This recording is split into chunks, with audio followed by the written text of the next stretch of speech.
Shalom warga kerajaan. Kalau orang lain mengatakan, orang di luar kita, ini tahun kekelaman, tahun kegagalan, tahun kegelapan. Tetapi kita tahu di mana ada kegelapan, di situ umat Tuhan akan bangkit dan bersinar, dan kemuliaan Tuhan terbit atas kita. Maka di dalam tema bulan ini, yaitu selama 3 bulan kita bicara tentang mendidik anak, nurturing. Sebab seorang bapak itu tujuannya adalah menumbuh kembangkan, ya, mengembangkan, mengetahui, yaitu bakat anak. Di dalam Amsal 22 ayat 6 dikatakan, train up a child in the way that he should go. Jadi seorang bapak mesti mengenali karunia yang ada pada anak-anaknya, pria maupun wanita, dan menumbuh kembangkannya. Menarik sekali dalam kitab Kejadian pasal 18. Tuhan kita adalah Tuhan yang bukan misterius, yang menyembunyikan diri, tapi Tuhan yang menyatakan diri dan bahkan menyatakan kehendaknya. Dalam Kejadian 18, dia memberikan janji dan akan menggenapi janjinya 1 tahun kemudian, yaitu lahirnya Ishak, yaitu anak perjanjian itu.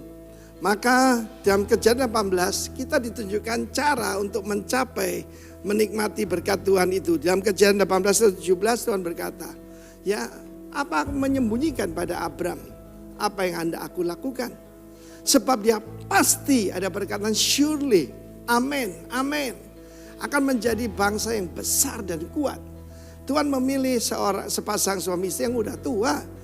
Ya, Abram usia 75, istrinya 65, dan dua-duanya mandul lagi. Tetapi Tuhan menggenapinya, yaitu 25 tahun kemudian. Dan apa yang dilakukan? Ya, sebab dikatakan dalam ayat 19 bahwa aku telah memilih dia. Memilih sini adalah know him. To know adalah yada. Yada itu mengenal dengan akrab. Abram, dan jadi Abram disebut sebagai sahabat Tuhan. Sahabat di situ dipakai perkataan ahab atau ahaf, yaitu mengasihi, sahabat yang dia kasihi. Maka perhatikan ayat 19, that he will command. Zava itu artinya memerintah sebagai komandan tentara. Kalau mendengar perkataan memerintah, waduh, milenial akan keberatan, saudaraku. Tetapi that's the way. Saya sebagai bapak rohani, saya sikapnya sebagai komandan, sekalipun saya bapak kepada anak-anak rohani saya. Sebab berdasarkan ayat ini, untuk anak-anaknya dan semua yang terlahir, yaitu di dalam kemahnya. Kita tahu bagaimana dalam Kejadian 14, 318 orang yang terlatih, dilatih baik-baik oleh Abraham, bisa mengalami musuh yang jauh lebih besar. Hidupnya adalah peperangan. That they shall keep the way of the Lord, supaya mereka mentaati jalan-jalan Tuhan, melakukan keadilan dan kebenaran, supaya akibatnya Tuhan akan memenuhi kepada Abraham apa yang dijanjikan kepadanya. Jadi inilah yang paling penting. Kalau kita tidak mengarahkan anak-anak kita, kita tidak mendidik mereka, mendidik dengan jalan yang benar. Kita bukan cuma menasihati, kita mendidik selama mereka ada di bawah kemah kita, di bawah rumah kita, maka kita mendidik anak-anak kita. Saya mengucap syukur buat orang tua saya. Mereka mengajarkan nilai-nilai kepada saya. Pertama, tidak membedakan suku, tidak membedakan ras ataupun agama, dan juga tidak membedakan tingkat sosial. Itu yang saya bangga tentang orang tua saya. Ya, mereka menganggap asisten rumah tangga supaya keluarga sendiri, dan itu berdampak luar biasa dalam hidup saya. Saudara yang kasih Tuhan, kita tahu bagaimana itu perintah Tuhan. Didik anak-anakmu, ya, menurut jalan yang berkenan, supaya Tuhan bisa mengenapi semua janjinya kepada Anda. Tuhan memberkati kita semua. Haleluya. Amin.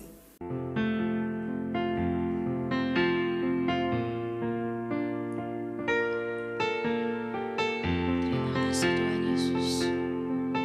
Kau selalu baik Tuhan. Bila Kau izinkan sesuatu terjadi, ku percaya semua untuk kebaikanku.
Shalom.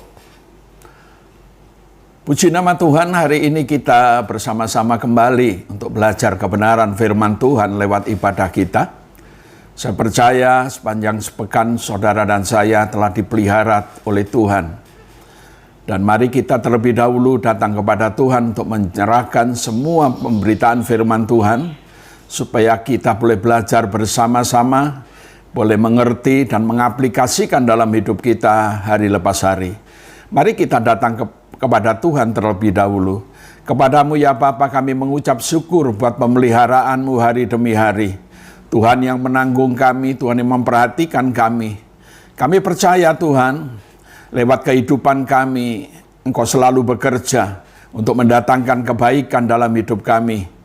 Sekalipun mata kami tidak melihat, kami percaya Tuhan berdaulat dan memegang kendali seluruh kehidupan kami. Karena itu Bapa, dan biarlah hari ini kami boleh belajar bersama-sama tentang kebenaran firman-Mu, karena kami tidak mampu hidup untuk menjalani hidup ini tanpa mengerti, tanpa memandang perlu bahwa firman-Mu segala-galanya dalam hidup kami. Mari Engkau berfirman kepada kami, Roh Kudus ajar kami untuk sama-sama boleh mendengar kebenaran firman-Mu, boleh sama-sama belajar akan kebenaran firman-Mu. Terima kasih Tuhan, di dalam nama Tuhan Yesus. Haleluya, amin. Shalom saudaraku yang dikasih Tuhan. Mari buka bersama dengan saya firman Tuhan dari Galatia 1 ayat 10. Galatia 1 ayat 10. Firman Tuhan, demikian firman Tuhan. Jadi bagaimana sekarang? Adakah ku cari kesukaan manusia atau kesukaan Allah? Adakah ku coba berkenan kepada manusia? Sekiranya aku mau mencoba untuk berkenan kepada manusia, bahwa aku bukanlah hamba Kristus Yesus. Rasul Paulus menulis dengan begitu gamblang buat kita hari ini. Dia sedang menarik kita untuk memikirkan, karena dia berkata bagaimana sekarang. Dia sedang mengajak kita untuk berpikir dalam hidup kita.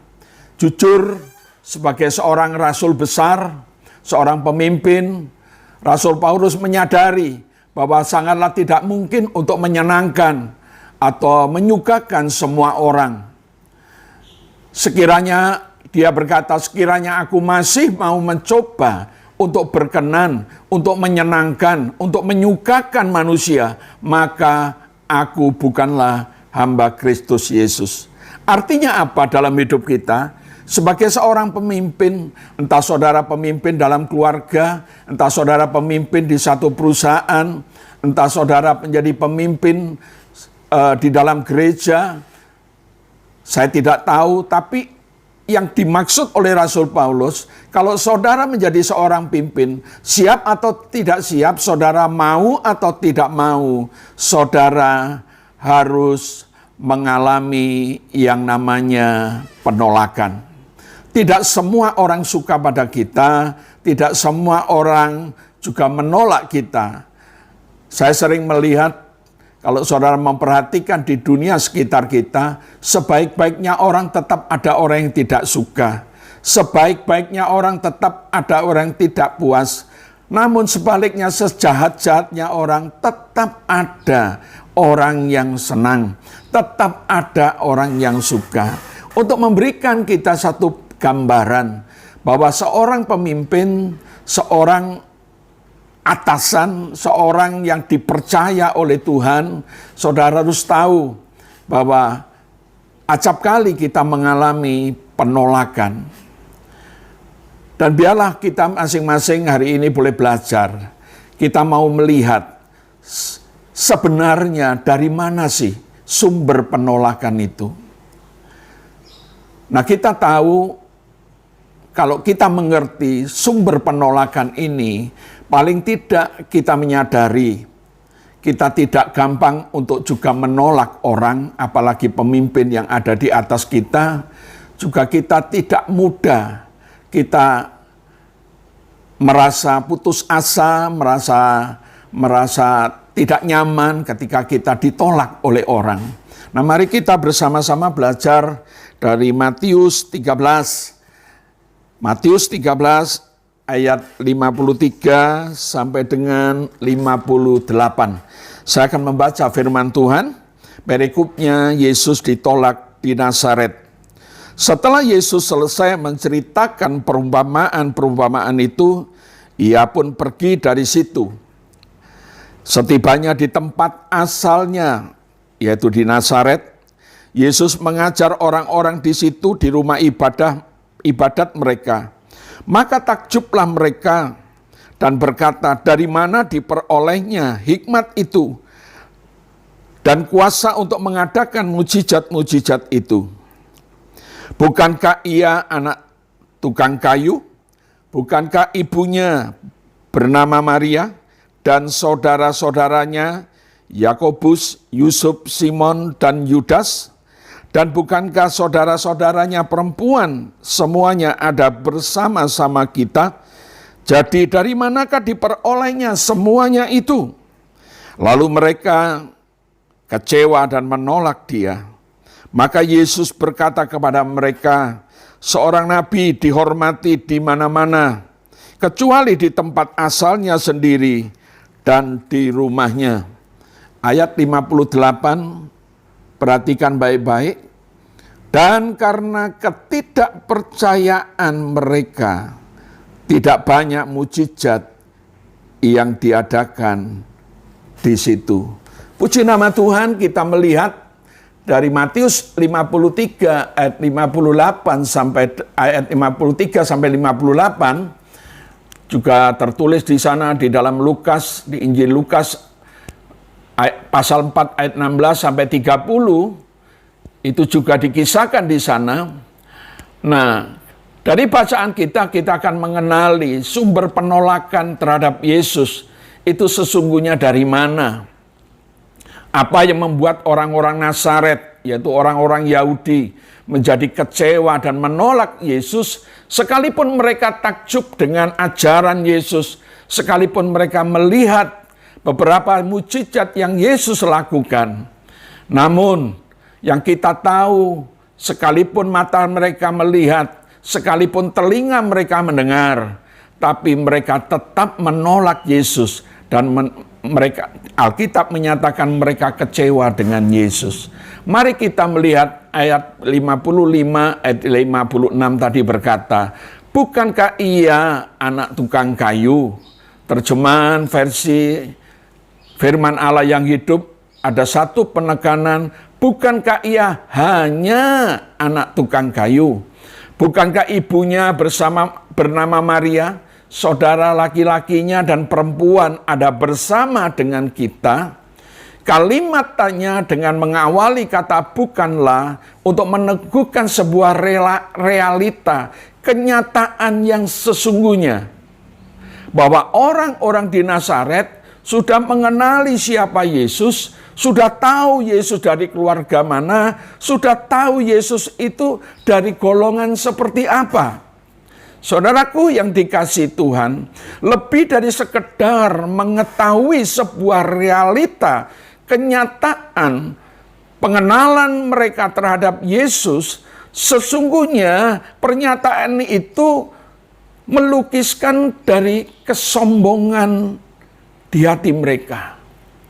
Coba saudara renungkan, kalimat tadi mengatakan di dalam ayat 55, ayat 56, bukankah ia hanya anak tukang kayu? Bukankah ibunya bernama Maria dan saudara laki-laki perempuannya bersama-sama dengan kita? Sebuah kalimat yang menurut saya kalimat yang sangat sinis, kalimat yang menunjukkan keangkuhan daripada hati, sikap daripada orang-orang Yahudi yang ada di Nazaret. Bahkan terjemahan bahasa Indonesia sederhana, mereka terjemahan itu mengatakan, berani sekali ia mengajar kita. Jadi waktu Yesus mengajar di rumah ibadat, waktu Yesus melakukan mujizat, mereka bukannya takjub akan ajarannya, sekalipun mereka takjub pun, mereka mengatakan, dari mana dia peroleh itu semua? Berani-beraninya dia, anak tukang kayu, mengajar kita. Bukankah itu sikap dari sebuah kesombongan? Bukankah itu sebuah sikap ketika mereka memandang rendah Yesus? Karena mereka tahu persis bahwa Yesus dari keluarga seperti apa. Saudaraku yang dikasihi Tuhan, kerap kali kita jumpai dalam kehidupan kita, dalam pelayanan pun, orang-orang sering menilai kita dengan cara pandang mereka. Kerap kali mereka meremehkan atau memandang rendah kita. Suatu hari seorang teman saya juga berkata kepada saya, kamu bagaimana kamu kok bisa jadi pendeta? Kamu sekolah di mana? Kamu bisa jadi seorang hamba Tuhan? Saya berkata, saya sekolah di Padang Gurun, di STT Padang Gurun. Loh, itu di mana STT Padang Gurun? Itu sekolah Tuhan. Berapa lama kamu sekolah? Saya sekolah 21 tahun. Bahkan sampai hari ini saya masih sekolah Tuhan. Dan dia berkata, berarti kamu, andai kata itu benar, kamu sekolah minimal kamu S3. Ya, saya berkata saya memang S3. Saya lulus SD, SMP, dan SMA, saya berkata begitu. Loh, kalau sekolah sampai 21 tahun, harusnya seseorang sudah jadi profesor. Saya berkata, ya memang saya profesor. Maksud saya, hidup saya proses dari hal yang sangat soro, gitu loh. Profesor proses hidup yang sangat soro. Selama 21 tahun. Saudaraku yang dikasihi Tuhan, kerap kali orang-orang di sekitar kita memandang rendah kita, mencibir kita, mendiskreditkan kita, karena mereka menganggap kita tidak pantas untuk melayani Tuhan, kita tidak pantas untuk melakukan pekerjaan Tuhan, berhubung ukuran yang mereka pakai untuk mengukur kita, selalu standarnya yang dipakai adalah standar mereka. Apa yang dialami Yesus sesungguhnya memberikan satu gambaran buat kita betapa arogannya orang-orang Yahudi, orang-orang Nazaret. Bahkan kalau saudara membaca di dalam Lukas 4 ayat 16 sampai 30, ketika Yesus mengutarakan Elia, di mana Elia diberi makan oleh janda Sarfat di tanah Sidon, itu bukan orang Israel. Ketika Yesus mengutarakan tentang Elia yang menyembuhkan Naaman, yang juga bukan orang Israel, mereka tersinggung dan mereka menjadi marah. Karena bagi bangsa Yahudi, mereka adalah satu bangsa pilihan Allah. Mereka tidak terima seakan-akan kalau orang lain atau bangsa lain dimanapun sangat diperhatikan, sangat dikasihi oleh Allah. Bahkan mereka kalau mereka minta tolong kepada orang-orang di luar bangsa Yahudi, mereka merasa terhina sekali. Saudaraku yang dikasihi Tuhan, bukankah itu yang kita lihat? Ada peristiwa seperti itu juga ada di gereja. Gereja selalu memandang dari golongan-golongan tertentu. Orang kaya berkumpul hanya dengan orang kaya, orang miskin dengan orang miskin. Kita telah membedakan manusia karena status sosial, karena pendidikan, karena titel yang mereka sandang. Padahal Tuhan tidak pernah menolak orang. Dunia selalu menilai dari luar ke dalam. Sementara Tuhan menilai dari dalam ke luar. Sungguh ironis, mereka hanya melihat Yesus, menilai Yesus dengan cara yang salah, karena Yesus dilahirkan dari keluarga sederhana, keluarga miskin, di mana mereka tahu keluarga Yesus. Saudaraku yang dikasihi Tuhan, ayat 58 memberikan satu penekanan buat kita. Ayat ini mengatakan, dan karena ketidakpercayaan mereka, tidak banyak mujizat diadakan di situ. Dari mana munculnya ketidakpercayaan? Ketidakpercayaan mereka muncul karena mereka menganggap remeh Yesus. Ketidakpercayaan mereka muncul karena kesombongan hati mereka. Karena sikap mereka yang begitu congkak dan arogan. Sehingga Tuhan Yesus tidak banyak melakukan mujizat. Bukankah kita mau jujur? Saat kita bergumul dalam doa, dan sementara sepertinya Tuhan tidak menjawab, kita marah dengan kita marah dengan Tuhan. Kita sudah tidak peduli dengan Tuhan. Bukankah itu semua muncul karena arogan kita? Iman tidak pernah datang dari sebuah pergumulan, tapi iman datang dari sebuah penyerahan. Penyerahan datang karena kerendahan hati. Orang tidak bisa mengalami mujizat kalau orang itu hatinya, sikapnya congkak dengan Tuhan. Saudara boleh belajar di dalam Alkitab. Kerap kali Tuhan sebelum menolong seseorang, Tuhan melihat ke dalam hati orang. Dan kerap kali Tuhan merendahkan orang itu sampai dia boleh mengalami pertolongan Tuhan. Saudaraku yang dikasihi Tuhan, kita tahu bahwa dalam hidup kita, bahwa seperti air memantulkan wajah kita, demikian manusia menunjukkan siapa dirinya. Kita kerap kali melihat ya bahwa kita seringkali menilai orang, menganggap remeh orang, mencibir orang, bahkan merendahkan seseorang. Nah, itu hal-hal itu sesungguhnya Tuhan tidak berkenan.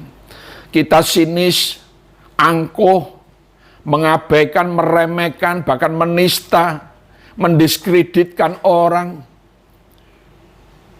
membusukkan nama baik orang. Apalagi itu pemimpin kita, di hadapan Tuhan itu sangat jahat. Apalagi itu orang tua kita.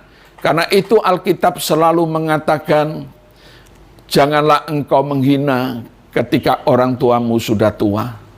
Saudaraku yang dikasihi Tuhan, kita mau belajar dalam hidup ini, bahwa kita juga mau mengakui, bahwa kita terkadang juga bisa mengenali orang-orang di sekitar kita dengan cara yang salah. Mudah menemukan berbagai alasan untuk menuduh, untuk mencari kelemahan, bahkan menghakimi mereka, menganggap rendah mereka. Semua itu berawal dan berasal dari kesombongan hati kita. Saudaraku yang dikasihi Tuhan, saat kita masih miskin, kita takut untuk berbicara, bahkan untuk berhubungan, berinteraksi dengan orang-orang kaya. Namun ketika kita kaya raya, justru kita menjadi orang yang menakutkan bagi semua orang. Tuhan tidak ingin bahwa dengan kekayaanmu, dengan titelmu, engkau menjadi sombong, dan engkau menjadi mudah untuk menilai orang menurut ukuranmu. Saudaraku yang dikasihi Tuhan, di hadapan Tuhan, kita semua telanjang dan terbuka.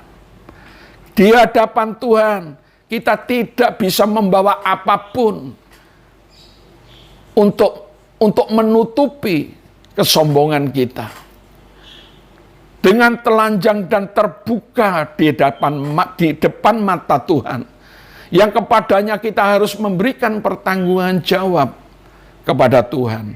Saudaraku yang dikasihi Tuhan, nanti saya akan memberikan contoh kepada saudara, bahwa ternyata sikap arogansi, memandang rendah, meremehkan orang, mencibir orang, sinis dan angkuh terhadap orang, itu menjadi bumerang dalam hidup kita.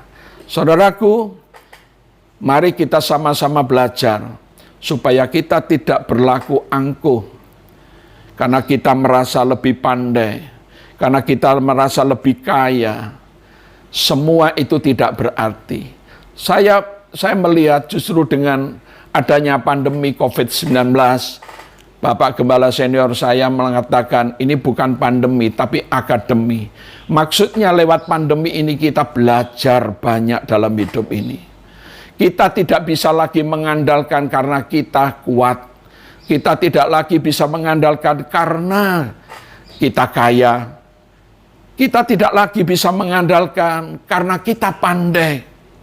Dengan adanya pandemi COVID-19, menyadarkan kita bahwa kita ini bukan apa-apa dan bukan siapa-siapa. Saya melihat, menyaksikan, ada banyak begitu orang, seakan-akan sebelum pandemi dia bisa sukses, dia bisa mengandalkan semua yang dia bisa lakukan untuk mendatangkan berkat, untuk mendatangkan kekayaan, dan dia tidak peduli dengan Tuhan.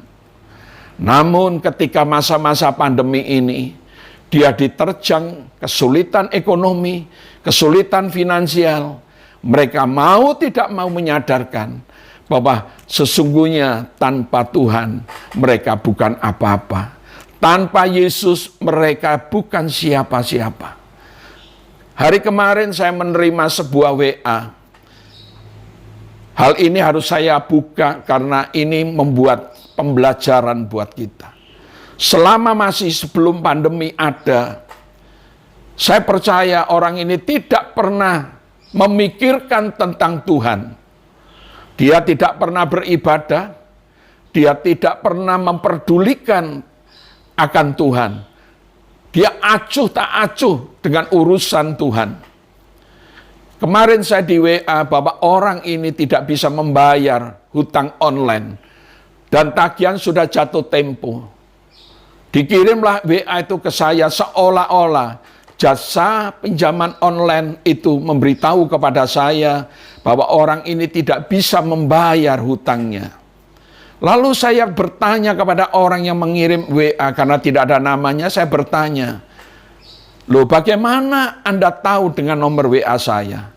Anda siapa? Saya ingin tahu kamu ini siapa dan apa urusannya dengan saya." Dan orang ini tidak menjawab ketika saya tanya, "Dari mana kamu mendapatkan nomor HP saya? Dari mana engkau mendapatkan semuanya ini?" Dan ketika saya tanya, "Siapa namamu?" dia tidak menjawab. Dia hanya menjawab, saya berkata, "Kalau Anda tidak menyebutkan nama Anda, saya anggap berita ini hoak." Lalu dia menjawab, "Baca." Sepertinya saya suruh membaca apa yang sedang terjadi pada dirinya. Saudaraku, ibarat orang Jawa mengatakan, "Ora mangan nongkone kena pulute." Tidak makan buah nangkanya, tapi kita berlumuran dengan getahnya. Apa urusannya dengan saya? Sepertinya ketika kamu masih kuat, masih jaya, engkau tidak pernah memperdulikan Tuhan. Ketika masa pandemi ini menyadarkan engkau tidak bisa berbuat apa-apa tanpa Tuhan, engkau lari kepada pendeta untuk minta tolong. Saya berkata, saya tidak akan pernah menolong orang seperti ini. Saya kalaupun dia berani bertemu dengan saya hanya mengatakan, "Kamu bertobat, kamu mencari Tuhan. Sebab di luar Tuhan kamu tidak bisa berbuat apa-apa." Inilah saudara fenomena yang ada. Karena itu saya bersyukur adanya pandemi. Orang-orang yang semula mengandalkan kepintarannya, kekuatannya, orang-orang yang semula mengandalkan kekayaannya, dengan masa pandemi ini mereka sadar bahwa mereka butuh Tuhan. Karena mereka tidak mampu untuk mengatasi kehidupan, bahkan menyelamatkan nyawanya pun tanpa pertolongan Tuhan. Puji nama Tuhan, saudaraku. Biarlah semuanya ini memberikan pembelajaran dalam hidup kita. Jangan merasa mampu, jangan merasa sombong, congkak. Engkau bisa hidup di luar Tuhan. Dengan masa pandemi ini engkau menyadarkan kita semua bahwa kita butuh Yesus. Kita butuh pertolongan Tuhan. Mari kita melihat satu kisah yang akan saya buka kepada saudara. betapa berbahayanya ketika kita arogan, kita memandang remeh orang, apalagi itu memandang rendah Tuhan. Saudaraku yang dikasihi Tuhan, mari kita buka bersama di dalam 2 Samuel 6 ayat 2 Samuel 6 ayat 12 sampai 16. Demikian firman Tuhan. Diberitahukanlah kepada Raja Daud demikian. Tuhan memberkati seisi rumah Obed-Edom, segala yang ada padanya oleh karena tabut Allah itu. Lalu Daud pergi mengangkut tabut itu dari rumah Obed-Edom ke kota Daud, yaitu Yerusalem, dengan sukacita. Apabila pengangkat-pengangkat tabut itu melangkah maju 6 langkah, maka ia mengorbankan seekor lembu, seekor anak lembu gemukan. Dan Daud menari-nari di hadapan Tuhan dengan sekuat tenaga. Ia berbaju efod dari kain lenan. Saat Daud melakukan ini, Daud menanggalkan pakaian rajanya, pakaian kebesarannya. Dia memakai baju efod dan kain lenan. Dan Daud menari-nari membawa tabut itu.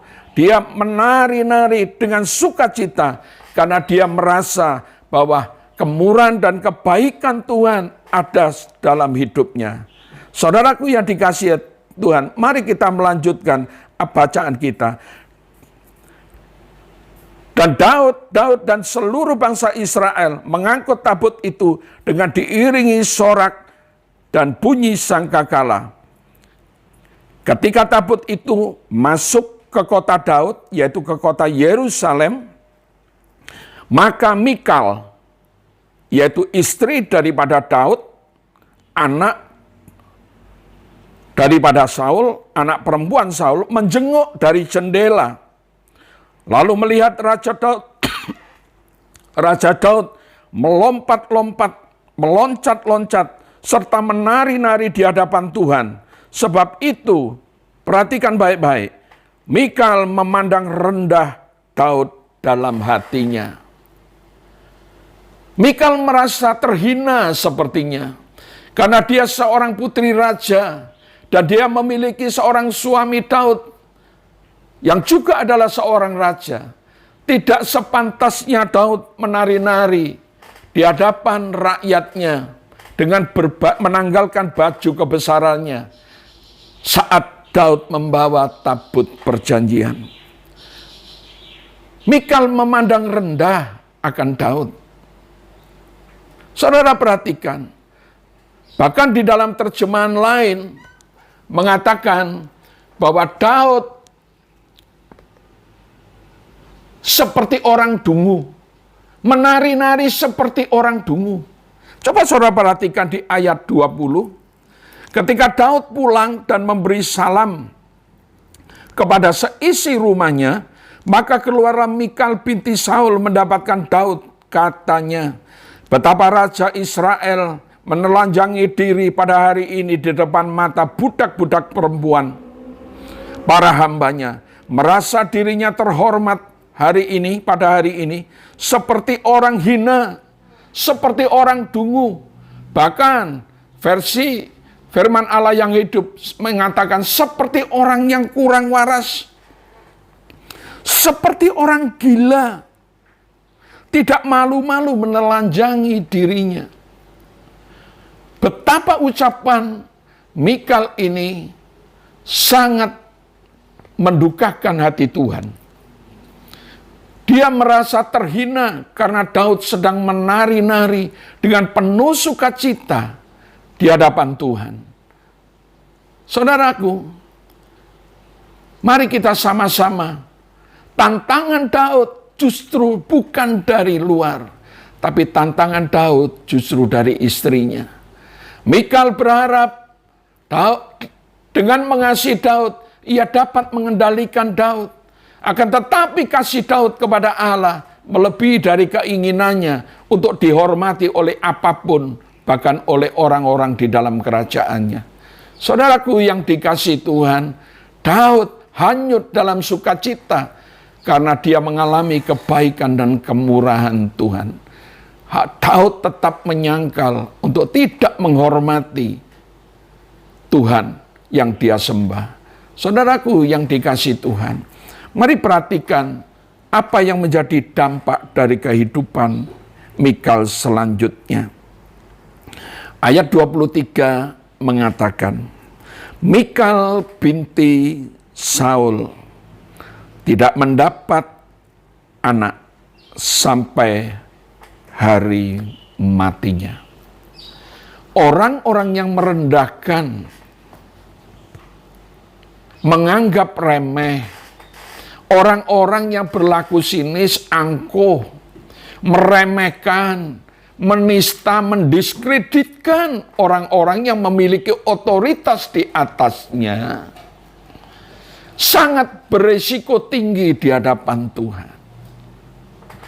Alkitab mengatakan, karena sikap Mikal yang begitu memandang rendah Daud, bukan hanya saja sebagai suami, tapi juga sebagai orang yang diurapi menjadi raja Israel. Apa yang dilakukan Mikal menjadi bumerang dalam hidupnya. Dan sampai matinya, dia menjadi mandul.